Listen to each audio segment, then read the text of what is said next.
Welcome to the Late Night Gamecock Show from Chief Sports South Carolina. Here are your hosts, Matt Anderson and Alex Jones of thebigspur.com.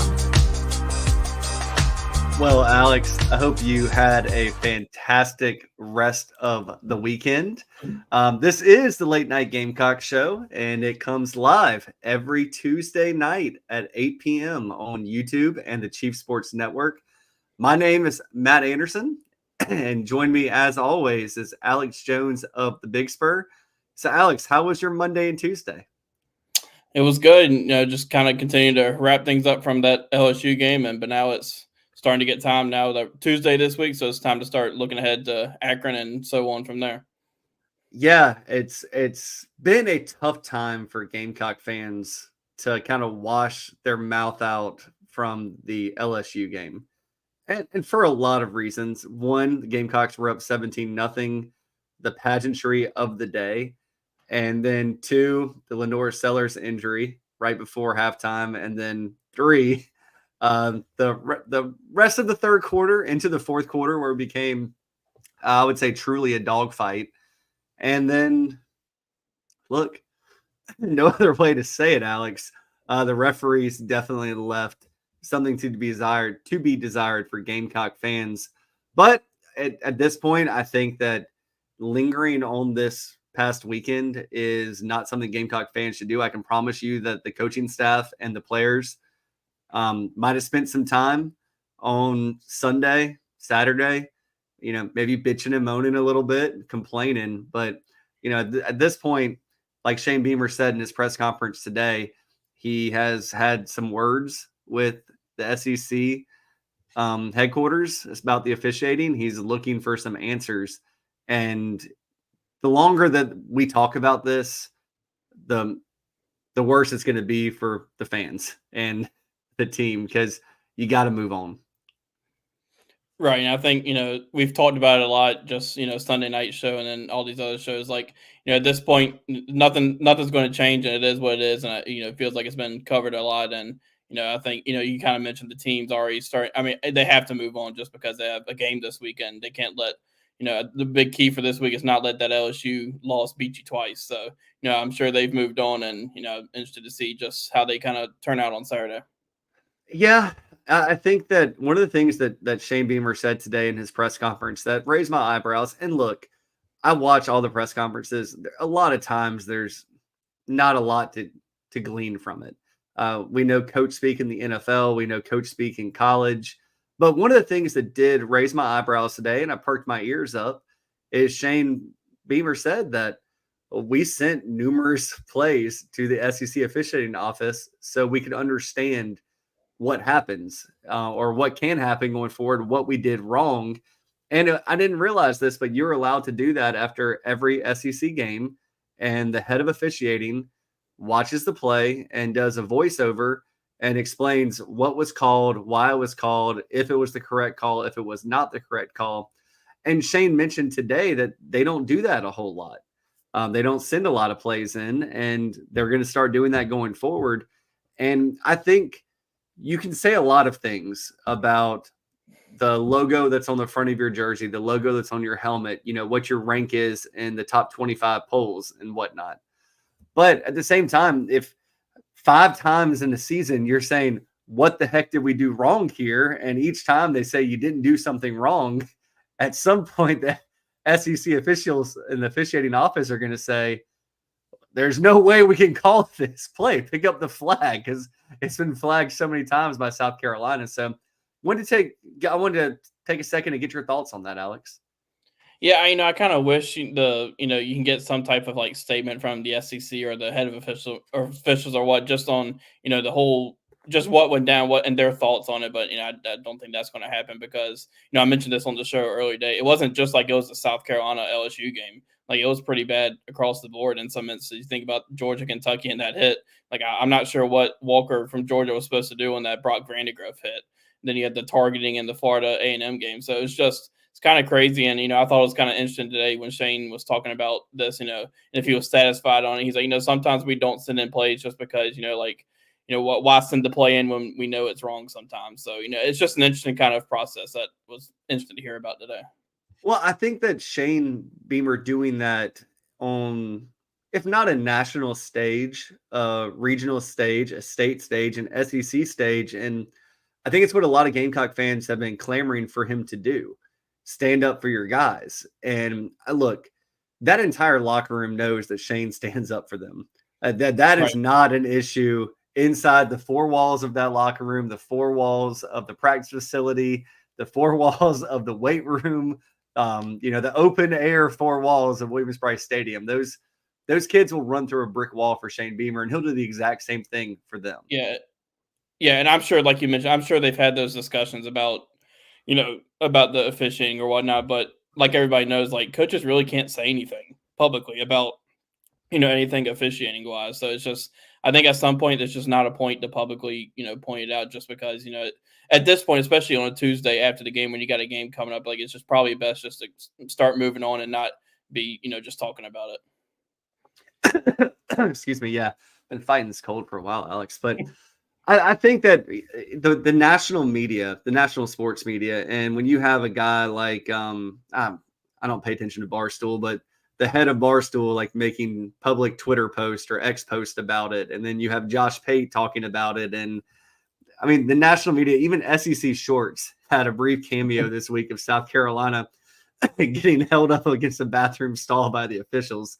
I don't think it's lost on anybody that there was maybe the correct call in a number of instances, but also calls that sometimes you swallow your whistle if it's not impacting the play.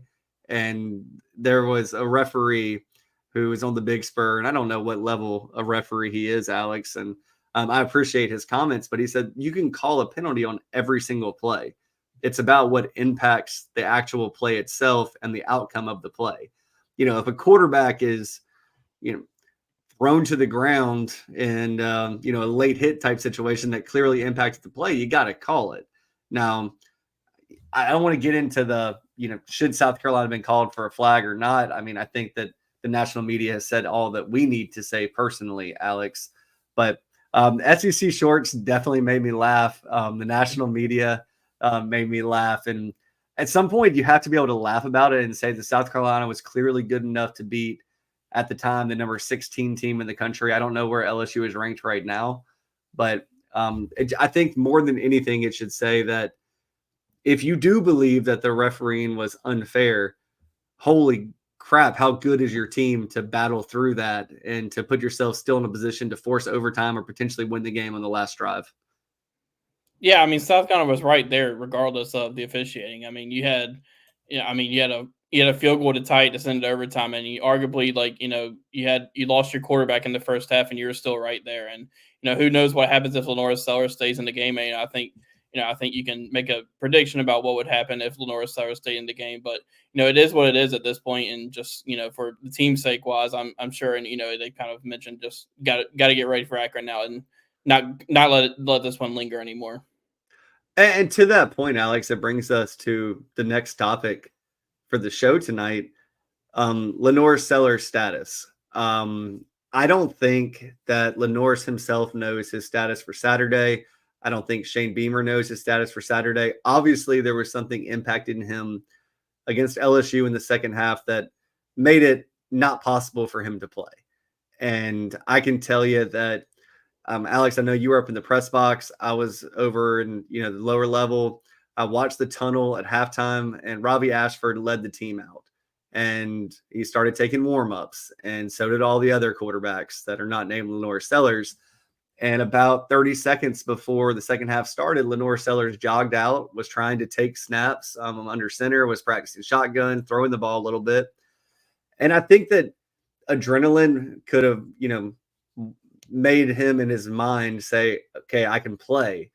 And, doesn't help that the first offensive series of the second half, you're pinned inside your half-yard line with a hindered quarterback. And I think the right decision was made for Robbie Ashford to take that snap and that series. And then LaNorris came out, couldn't do it. But, if LaNorris, let's say, is 80%, and this is all conjecture, Alex and I don't know. And I promise you, if I knew that LaNorris is 100% going to play, I would tell you. but at the same time, I'm always going to respect somebody's injury issues. And I don't think this is an end of season type thing. I will say that. But if LaNorris is 80% healthy, do you think he should play against Akron, Alex, with what's left on the table? 80%, no, I don't think so. I mean, I think there's just so much season left. Like I would even argue. I would even argue now that I mean he needs to be 100%. In my opinion, I think he needs to be 100% ready to go to put him back out there, just because there's so much left in the season, and I don't think we'll know for sure one way or other. Maybe even leading up to game time, what his status will be. It's one of those things with Akron, and we're going to talk a lot about this Akron game here in a little bit and all the facets and things that have changed since the Gamecocks took the field against LSU at noon on ABC, ESPN, whatever it was. I think it was ABC. But if LaNorris isn't 100% healthy, I would not roll him out there. Not because, I'm scared of a future injury, but you just don't take that chance when you have a player of LaNorris Sellers' capability.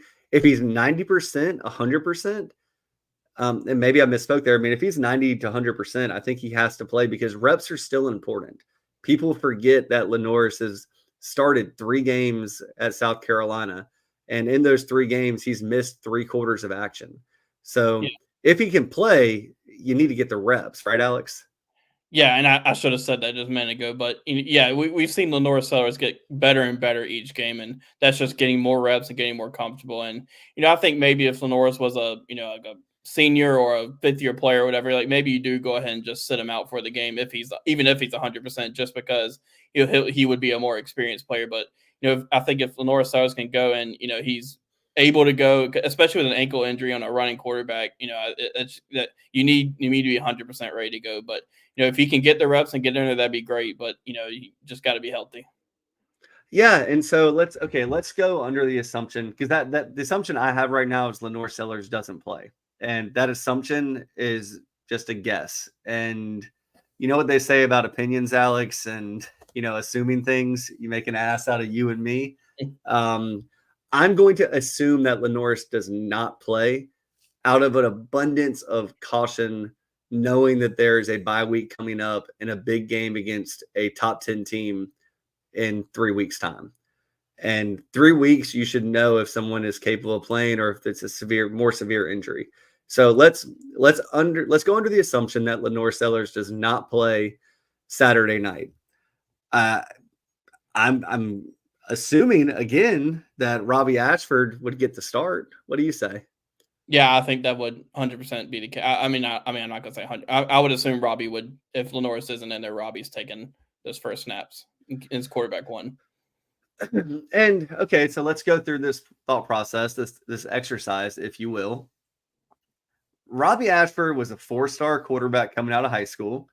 I'm a big proponent of once you get to college, I don't care what your star rating was. I've seen so many 2-stars become first-round picks in the NFL. I've seen so many 5-stars not get drafted. But the pedigree is a 4-star quarterback, and everyone knows his reputation is more of a runner than a passer. And I do think it was unfortunate that some of the better passes that Robbie made Saturday against LSU were negated by penalty. But okay, Alex, let me put it this way. What would your game plan be knowing that you're facing Akron, a team that you should be able to overwhelm just running the ball if you have to, but on the other side of the ball as well, defensively, with the way that South Carolina's defensive line has played, the secondary has played, and the linebackers have played 95% of the season, if not 90% of the season, what would your game plan be with Robbie Ashford? I mean, I'd let him go full on in. Like I'd let him. I think we talked about with Norris early in this game, just getting him comfortable early with some short throws and stuff like that. And I think that's what you'd have to do is let him throw the ball and get out there. And that would only help him, because then it would help open up the more running lanes, and Akron couldn't just sit there and load the box. But I think you got to have an open playbook. And we saw I think remember when we talked about with the Old Dominion game that maybe they just didn't have the whole playbook out there, and it came close to burning them. So I'm not sure you could go that route, and I don't know if they will. I mean, I think they're going to have to get some open or quick passes for him and let him throw the ball a little bit. I'm right there with you. I do think that South Carolina could run a Georgia Tech style offense and still beat Akron by 14 to 21 to 30. Who knows how many big runs you get in that situation? Just because I think the South Carolina defense is pretty daggum good, especially against an opponent like Akron.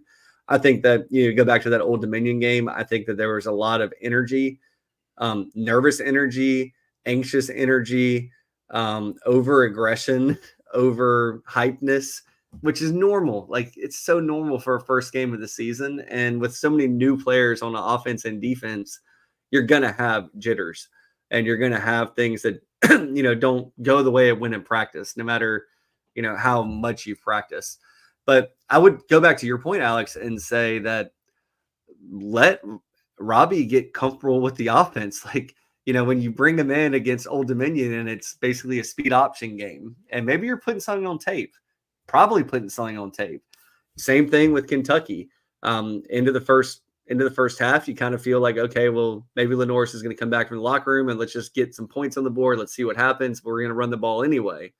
But look, and LaNorris has missed 3 quarters. Let's not, gloss over that. At some point, Robbie Ashford needs to be able to come in and run the offense. And what better opportunity is that than versus a team like Akron, where, let's just be honest, you're not an SEC football team. So that's where you get your reps in, no matter what you show on film or on tape for Ole Miss. You still have 2 weeks to put more wrinkles in the playbook. Right, and you kind of hit the nail on the head there. Like, this is an opportunity for them to really let Robbie continue getting comfortable, because you never know when he may be needed again down the road. And so I think this is a chance for, just continue getting him comfortable and, more in the playbook. And I think this is just they have a big opportunity. If Robbie ends up being the starter, they have a chance to do that. And just in case down the road, he'll be even more ready to go because of this opportunity. And I think that's the key word there, Alex, just in case. Just in case. You need to do that. And look, it's a hard thing to do right now in college football to find a backup quarterback that is as good as your starter. There are very few teams, maybe outside of Texas, that have a backup quarterback that's probably just as good as the starting quarterback. I mean, I don't think there's another team that exists in college football like that. Do you, Alex? Yeah, I don't know. I mean, trying to think, I don't know. I'm going through it right now, and I mean, even if you go to like the elite of the elites, like, top 10 teams in the country, they're a top 10 team mostly because of their quarterback. And like, I don't care. There's not many quarterbacks that are top 10 quarterbacks in the country. So you lose one, it's not like you got, a LaNorris Sellers sitting back there, like what he did last year in his spot duty when Spencer was out of the game because the Gamecocks were winning. It's interesting. Just in the days of the transfer portal, you're just not going to really see that because guys have an opportunity to go elsewhere to get immediate playing time. Yeah, you're right on it. So, Alex, moving on to the defensive side of the ball against Akron, I think my first take on this is if you are a defense that just had 2 touchdowns called back by penalties, some other questionable penalties against you, I feel like you're ready to tear somebody's head off.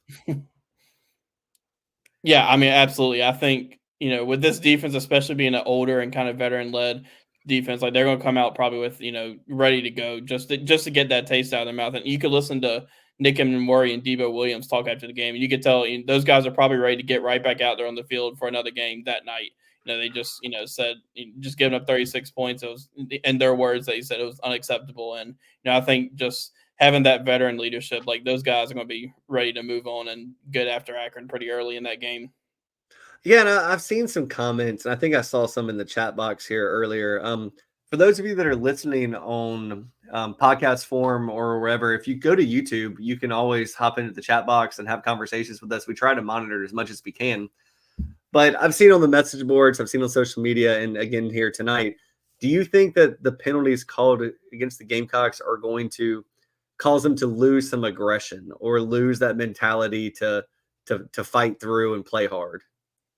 I don't think so.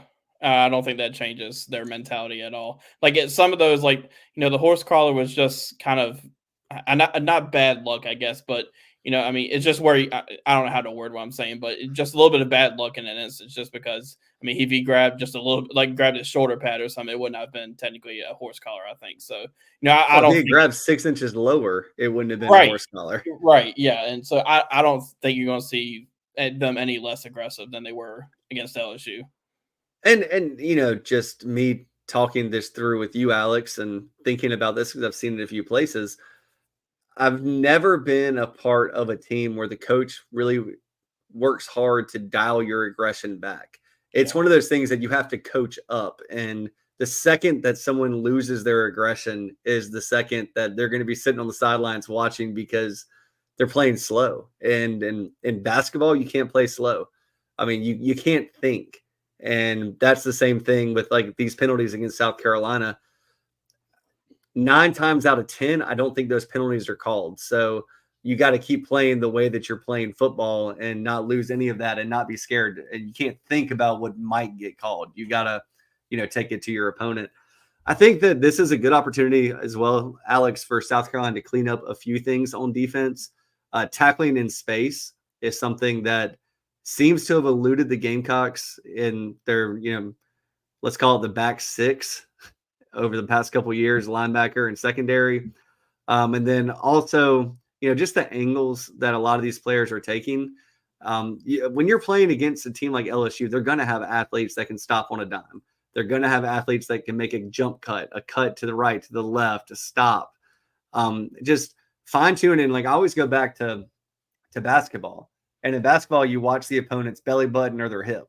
They can't go anywhere without moving that. So I think sometimes it just takes watching film and it goes back to just saying, okay, where am I trying to go right now? And I think they can clean that up. And this is an opportunity for the defense to clean a lot of things up, I think. Yeah, and I think overall through 3 games, they've been a little bit better about open field tackling than they were last year. I think, you saw it in the LSU game. It came back a little bit. There were some instances where, they had the guy behind the sticks, but he ended up breaking a tackle and getting a first down. And I don't know if that was just some fatigue maybe setting in just because of that third quarter. You think that defense was on the field a lot in that third quarter. So I'm not really too worried about that with that defense, especially with those guys in the secondary. I think they'll get that cleaned up. Yeah, and Alex, I don't know what you could actually feel in the press box at, into the second quarter, halftime, going to the third quarter. But as amped up as that stadium was, it was like the Grim Reaper was sitting next to every single person in the stadium. It really did deflate the stadium, and it deflated the team too, because when you have a stadium rocking like it was and you give up a big third down play, and then all of a sudden everyone sits down, like there's no way not to feed off of that. I mean, 80,000 people versus 11, it's gonna happen. Yeah, I mean, you definitely could feel that, after that 17-0 start for South Carolina, and then things started going back LSU's momentum. Like, you just feel the momentum kind of going to LSU's way, and South Carolina, for the most part, battled that in the second half and gained momentum. But it's just that was just honestly, that was a wild game. One of the crazier games I've seen in some time. So let's go ahead, and we're about to hit a commercial break, a sponsor break here in a couple minutes, but. Alex, let's get some predictions here for the game. I think it's a tough one to predict. The last I saw, South Carolina was like a 28-point favorite and over under in the low to mid 40s. This is that perfect get right game. It's going to be a nighttime game at Williams-Brice Stadium. The game will kick off at 7:30 p.m. I don't think this is a game that the fans should let the LSU hangover impact them. I think it's really important to get out there, have a good time, tailgate with your family and friends. It's Parents Weekend. If you have a student at the university, make sure you get down there. But Alex, so predictions for this game, because right after this is a bye week. Yeah, I think I'm going to go South Carolina 31, Akron 7. Okay, 31-7. So doing some quick math here, Gamecocks do not cover, but you're probably leaning towards the over here in the game, 31-7. Yeah. All right. Yeah, I don't mind that at all. I think that. Yeah, I was sorry, I didn't mean to interrupt you. It's just it's so, like you said, it's so hard to predict this game just because we don't know who's going to be a quarterback for sure. Like, it's difficult to predict, and who knows? South Carolina may come out and just put all the points up on the board just because they're fired up to get back on the field. And I just think the defense is going to be really, really good and keep on being really, really good. And I think they'll have a good day. Yeah, I'm gonna go 41-9. I don't think that Akron gets into the end zone. They might get down the field a couple times and kick a field goal. I have no idea about the Akron field goal kicker, y'all, so don't hold me to that. I think that Alex probably has a better temperature read right now with like maybe a touchdown, maybe a broken play, maybe something funky happens. But I do think the Gamecocks are going to win this game convincingly. I think the defense is going to have a really good day. I think that this is an opportunity for South Carolina to fine-tune a lot of things in their running game, which they got going against LSU.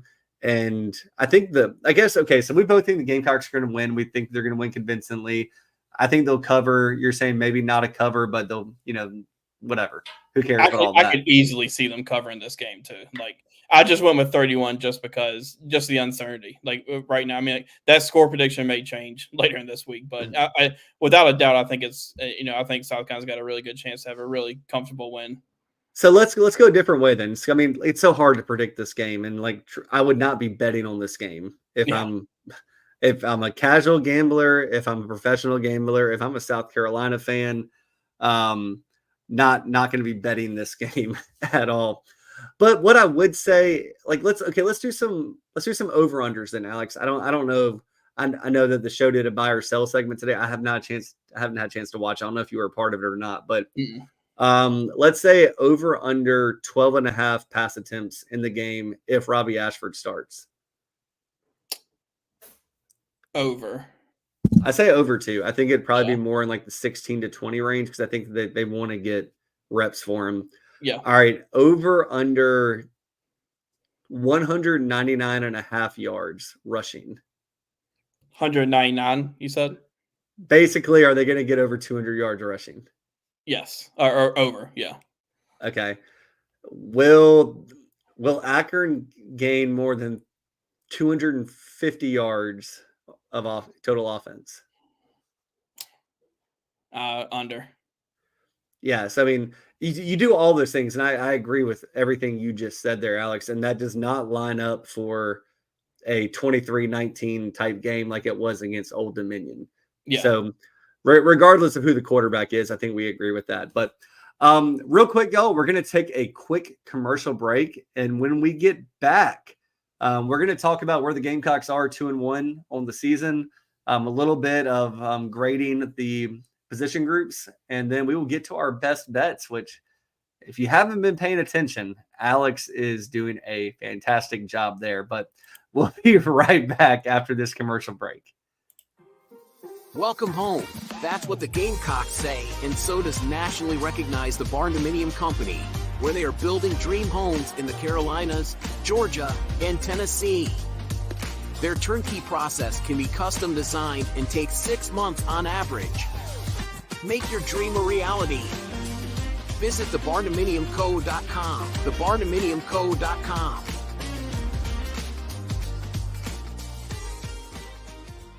I said, oh, Lord Jesus, it's a fire.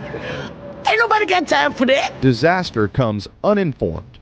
During and after natural disasters or accidents, there can be a heavy loss to property. It can become extremely difficult to bounce back to what you knew before. Having your home or office destroyed or damaged by water, fire, smoke, or mold affects your personal and business lifestyle. Resto Pros of the Midlands is here to help. Open 24/7. Call them when you need them. 803-493-0170. Resto Pros of the Midlands. RestoProsMidlandsSC.com. What Right to Bear is we're an association of members across the entire country, and what we offer is we offer legal defense in the event of a self-defense case. Nice. So it's not insurance. So we offer an attorney Okay. In the event that one of our members might have some type of an accident. ProtectWithBear.com. We've got all of our social media accounts on the bottom of our website. We've got blogs, articles, detailed description of all of the coverages in depth. And, we'd love to have you come check us out and ultimately get the protection you need.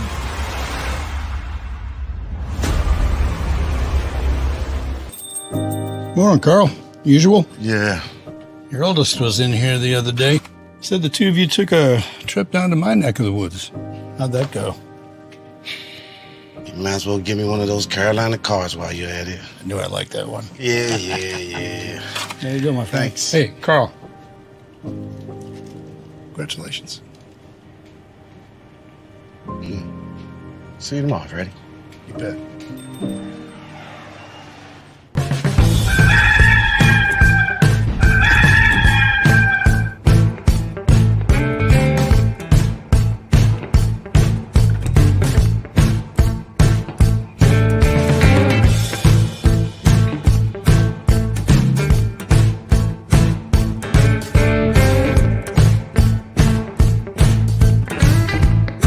With him in the backfield. A planned run by the quarterback. Cuts left.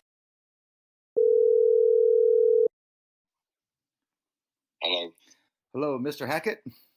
Yes, sir. What's going on, man? This is probably not a phone call you were expecting to get on a Tuesday at 11 o'clock.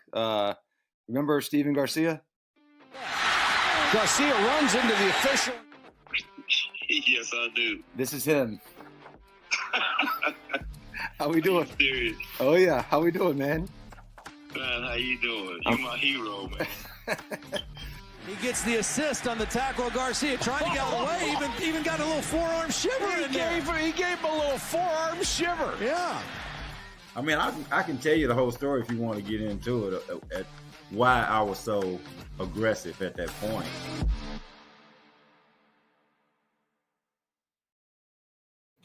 Hey, y'all, I had to play that Tailgate Talks commercial there, mainly because of what happened on Saturday. But I want to give out a shout out to our friends, Patrick and Steven.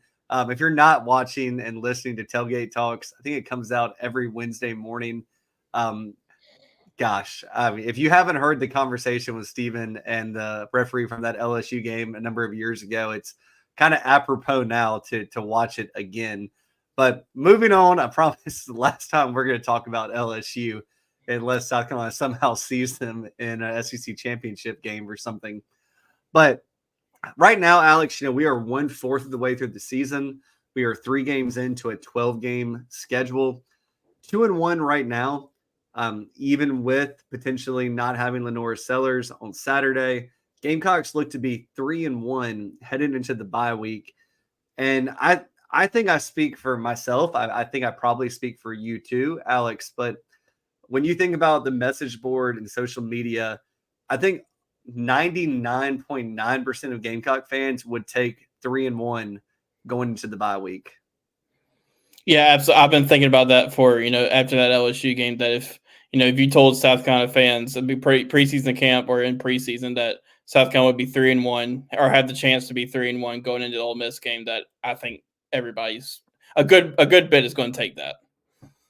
Yeah. So look, worst case scenario, 2-2. Okay. Look, get the pitchforks out, start burning couches, do whatever you got to do. I'm not going to come here Sunday night and say everything is hunky dory, but at 3-1 in the way the Gamecocks have fared in each of those games, I think that you take it. I mean, look, we can play the transitive property game all day long. It's one of my favorite games to play when you talk about college football because, well, South Carolina beat Old Dominion by 4 and then go to the same week. Clemson lost to Georgia by a crap ton of points. And then, Gamecocks beat Kentucky by a crap ton of points. And then you go to the next week and Georgia barely gets out of Lexington, Kentucky, where the Gamecocks absolutely trounced the Kentucky Wildcats. So, I mean, how many points is that differential between South Carolina and Clemson right now, Alex? Like 50, give or take? You just never know in college football week by week. It's different every week, and you can't really play that game of, they they won this game, so somebody so-and-so should win this game. You just really never know, which makes the sport great. Which makes it amazing, which is why, like I said, the transitive property in college football is so dumb. And the way that, you have these tiebreakers in the college football playoff selection committee. I mean, I could make a scenario right now where the Gamecocks should be the number one team in the country, give or take. I mean, you can play all kinds of games. But anyway, Gamecocks are 2-1, likely going to be 3-1. Going into the bye weeks, I think, we will not have Alex on the show next week. I will be solo. Alex is taking a well-deserved vacation during the bye week, and I hope that he gets some time to unwind, maybe have a cocktail or two, a beer or two. Maybe he finds a beach and just lays low for a little bit. But so, Alex, I will not have you on the show next week. Just give me your feeling on each position group so far, and I'll fill in some gaps here, and we'll have some friendly banter back and forth. But at quarterback, if you had to give a grade on the quarterback position right now, what would that grade be? So I'd probably go B. I think LaNorris Sellers has continued to, we saw him continue to improve through those 3 weeks. And, I think he looks to be more and more comfortable. And, we'll see what happens here in the Akron game or whatnot. But I think that's where I'd go. And he just continues to show improvement and seems to be getting a whole lot more comfortable with every rep he gets.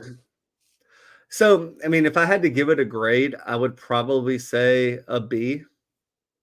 I think a solid B. I don't think that he's done anything that wows me and says, okay, well, LaNorris, you are a top 6 quarterback in the SEC.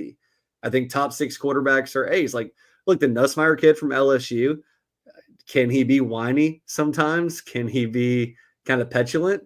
Yeah. But at the same time, like, so was Tom Brady. So is Aaron Rodgers. Right. So is Patrick Mahomes. Like, look, you are playing a game against an opponent, and you do everything you can to manipulate the game in your favor. I mean, it's like when people play Monopoly and they take money from the banker when the banker's not looking. Like, you do what you have to do to win the game, and you hold everybody else accountable. So I do think LaNorris has been really good. I think Robbie Ashford has stepped in very admirable duty now for 3 quarters. And I don't think that Robbie Ashford himself thought he would have been playing 3 full quarters in competitive football games at this point in the season based on, as well as LaNorris did in the offseason. And, injuries are what they are. They're so fickle. So, I mean, I think I give a grade of a B.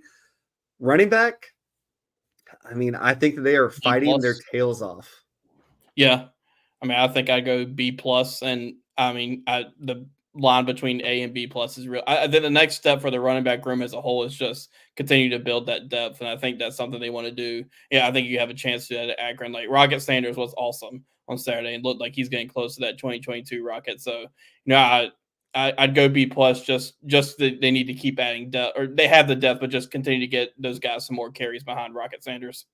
Yeah, and this kind of goes like players and coaches. I mean, like, you can do the same thing with these grades, and I think a B+ to an A is a really good grade for running backs right now. And then you go to wide receivers. I still feel like it's an incomplete. I feel like when they've had opportunities, they've done well with them. Yeah. And are there some drops? Yeah, but I can only count like 4 or 5 thus far. I mean, Nicholas Harbor tried his best to drop a pass against LSU, and in some ways, you kind of wish maybe he had dropped it. Yeah, and that was a nice. Delvon Campbell made a nice catch on that play, but that was the pass interference play, which I still haven't seen an angle where there's any sort of pass interference on that play. But that was a really nice catch, and if they can get a guy like Delvon Campbell or somebody around him to continue to make plays like that, that's only going to help them moving forward. Well, I'd still go back to what Brian Kelly said in his pregame press conference earlier in the week. He talked about Campbell. So, like, I do feel like the wide receivers are doing things on tape and on film that we don't see because we follow the ball. Mm-hmm. And unless you're rewatching the game 3 or 4 times, you're not breaking it down like Pro Football Focus. I know that there are some people in the world that think they can do it, but you just can't without 22 film. Like, you don't have the film that shows the entire, end zone to end zone and sideline to sideline and watching it both ways. You just don't have it, so you can't see it. So I would probably give like C+ for wide receivers. It's just so incomplete right now. Yeah, I mean, I was thinking in that C+ range. I don't think we know I'm not sure we have enough to even really give them a grade, to be honest, right now. I think we kind of knew a few weeks ago that it'd be around the bye week and maybe even Ole Miss before we had a real idea as to who their top 3, 4 guys. So I think probably after that Ole Miss game, we'll have a really good idea of who those 4 are. Yeah, and look, it's been like playing musical chairs like since the preseason. Hey, Alex, who are your top 3? Who are your top 6? Who are your top 12? Do you know? Yeah, I mean, I think we can probably say that Jared Brown's right up there. Mazio Bennett's probably right up there, and that's not. I mean, Shane even said that a few weeks ago. I think it was maybe after the Kentucky game. So I think those are your top 2 right now, and then it's just who's next, who's going to step up behind those guys.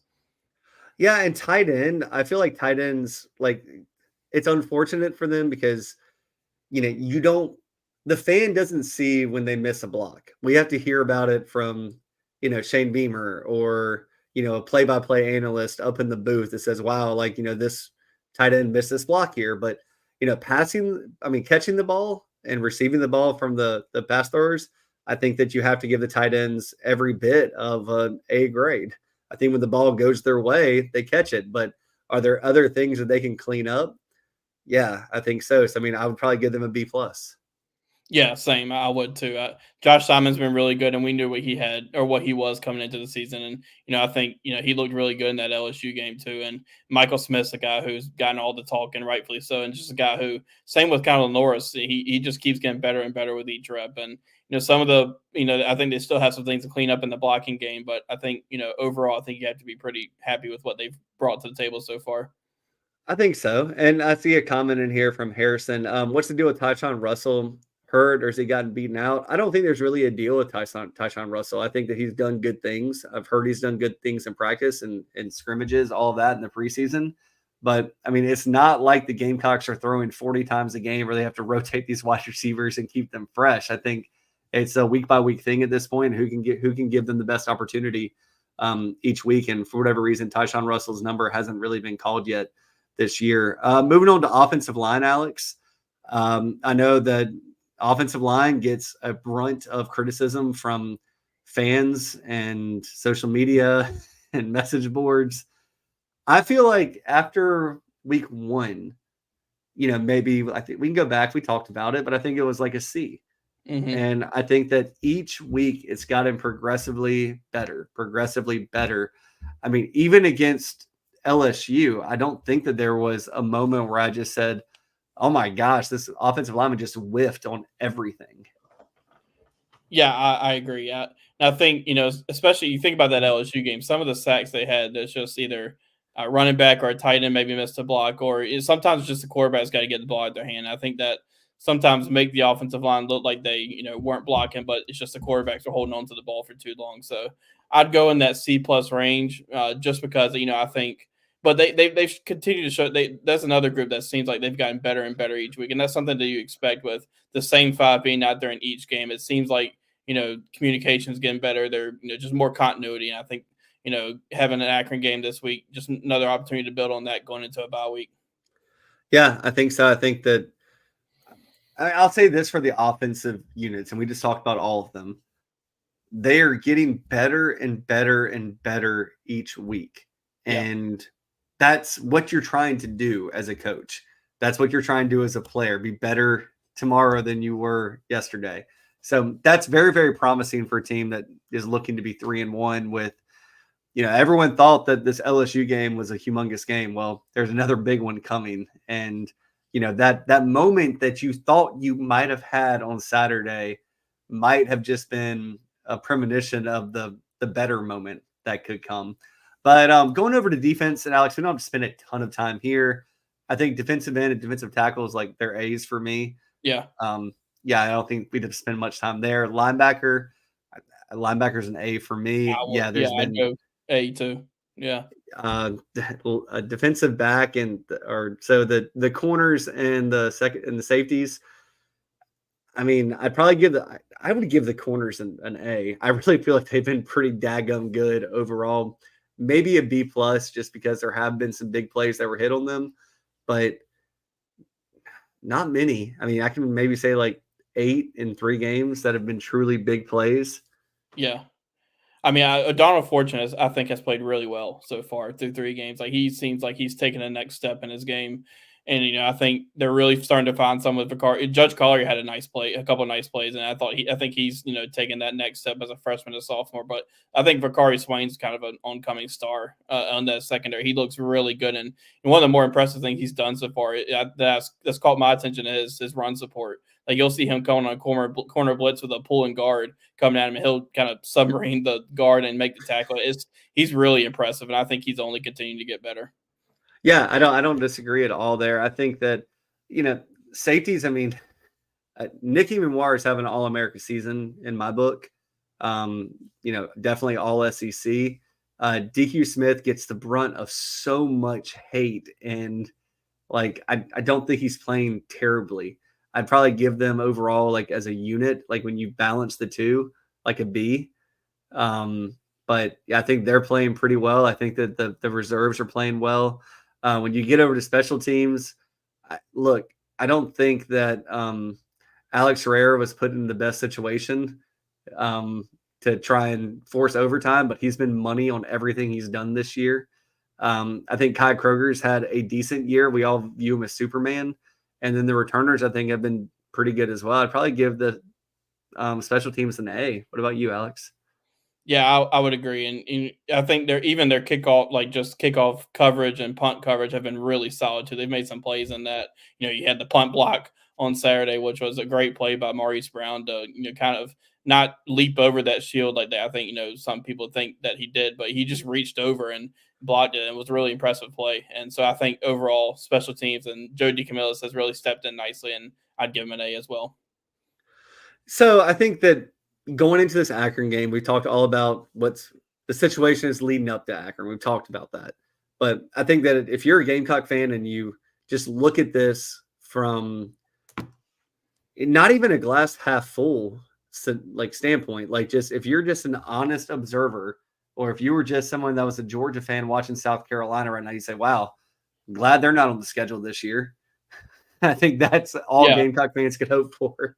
And I think that, for a South Carolina fan, there should be a lot of optimism just because you saw what the defense is catching a lot of attention when you look at what people are saying about them. Like, a lot of people are realizing just how good this South Carolina defense is. And, I think they're not going to go anywhere. They're only going to continue to get better. But, we talked about it a minute ago. The offense just continues to show improvement each game. And is there still a lot to clean up and a lot to improve on? Absolutely. Like, they still got a lot to continue to build on. But, I think when you look back at that Old Dominion game to where the offense is now, they've improved a lot and still going to need to, but I think that should give South Carolina fans a lot of hope that the offense seems to be really coming around as well. I'm right there with you. Well, that takes us, and I'm trying to find something to write on. I got to do the best bets. So, Alex, I think this is becoming your favorite segment on the show because every time I send you the show notes, you're just like, "Ooh, I'm pretty good." So, all right. See, Alex, if you watch him, watch his body language. He's locked in right now. He's sick and tired talking about the Gamecocks. He does that all the time. He wants to talk these best bets. All right. So, best bets. We'll do a quick recap for you. So far, Alex, you are kicking my rear end. Alex, you went 3-2 last week with your best bets. And that brings your season total to a sterling 11-4. 11-4, Alex. We got to keep this thing rolling. So I did make up some ground last week. I went 4-1, and I'm 9-6. So 11-4 versus 9-6. Alex has a very, very comfortable lead on me, and I'll be very frank with you guys. He's way better at this than I am. So make sure you take his picks. Alex, what is your first best bet of the week? All right, so Louisville's a 10.5-point favorite over Georgia Tech. Louisville wins, but Georgia Tech covers. So Georgia Tech plus 10.5? Yeah, Georgia. I mean, seems like they always play well in these games. They always play up to the competition, and Louisville hasn't really played too much. And they're coming off a bye, so I think Louisville wins, but Georgia Tech keeps it close. All right, I don't hate that at all. I'm so nervous about my picks this week. I don't feel fantastic. So everyone take all these picks with a grain of salt. But the first one is it was a much bigger game in the preseason. I think it's probably still a pretty big game, but you have the University of Southern California Trojans heading to Ann Arbor, Michigan to face the Michigan Wolverines. This game is a 46.5 point over under. University of Southern California is favored by 5.5 points in the Big House. It just seems stinky to me. I don't know in what universe people think that Michigan should be within 10 points of Southern Cal based on what we've seen so far this season.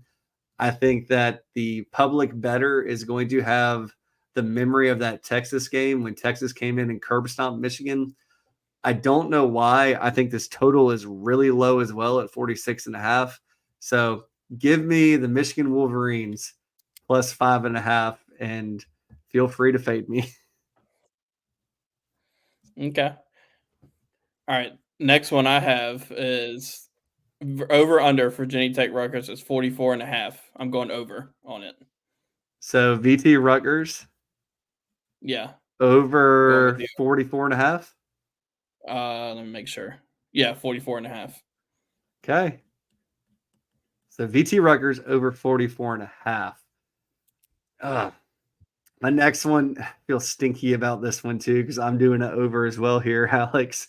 But you have Utah traveling to Stillwater, Oklahoma. Utah at Oklahoma State. Utah is a 2-point favorite here, which seems very stinky to me as well. Yeah. But the over-under is 54.5. And I'm taking the over 54.5 points. I think both teams hit 30. That's a lot of points, but yeah, I mean, I definitely could see that. I mean, I could see it. I don't know. I don't feel good.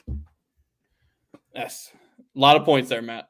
Go ahead, Alex. All right.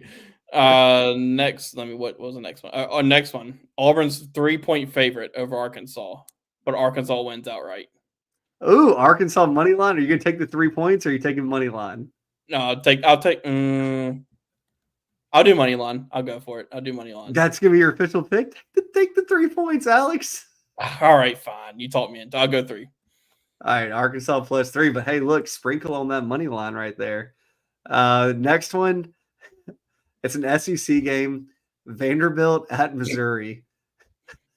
Missouri is a 20.5 point favorite, over under 53.5. I think that Vanderbilt came back to earth last week. Missouri had their scare against Boston College, and Missouri wins by 21 plus at home against Vanderbilt. You say they win by 21 plus? Well, they have to for my bet. So Missouri's minus 20.5, and I'm taking Missouri minus 20.5. Okay, all right, so I had the same game up next, and I'm taking the under 53.5. Under 53.5. Okay. Yeah. I love when we're on the same game because we start texting about it during the game.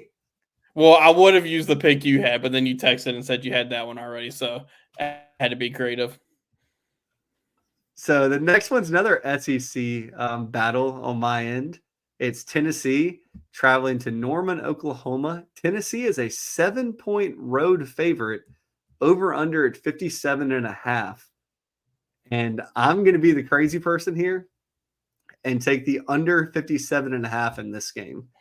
I think Tennessee wins, but I think that Brett Venables slows down Tennessee just enough, and I don't have faith in Oklahoma scoring a lot. So under 57.5 in this one for me, Alex. Okay, sorry. My internet's not cooperating, but I think I got what you said. Yeah, I mean, I can see that just because I think they will try to slow it down, especially offensively. Oklahoma's going to try to, not let Tennessee's offense be on the field more than they have to. Next one I had, LSU is 24-point favorite over UCLA, but LSU covers. So LSU minus 24? Yeah.